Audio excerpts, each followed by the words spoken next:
Dunblane, to thy glad vale I came, resigned to an impending doom. A dire disease had racked my frame, and preyed upon my youthful bloom. A loving mother's anxious eye was constant on a dying daughter. A sister's tear, a brother's sigh, had ta'en the place of mirth and laughter.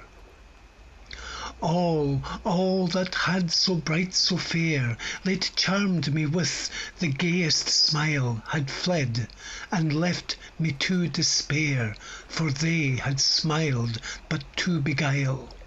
Sweet spring had spread her liveliest green, and summer opt her freshest flowers. E'en autumn's mellow fruit was seen, unrelished, clustering round my bowers. Still my aching head and heart defied alike both time and skill, nor season's change, nor healing art could move the wasting inward ill. Till some fond vision of the night soft whispered in my wakeful ear, "Speed to Dunblane with morning's light, and quaff the limpid spring that's there.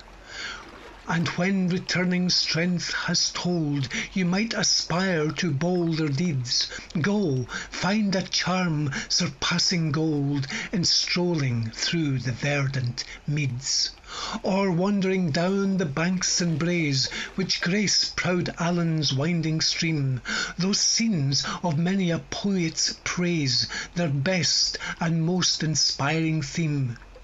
And drink I did from that blest well, and rambled by the river's side, till health came o'er me like a spell, and joy resumed her wonted tide.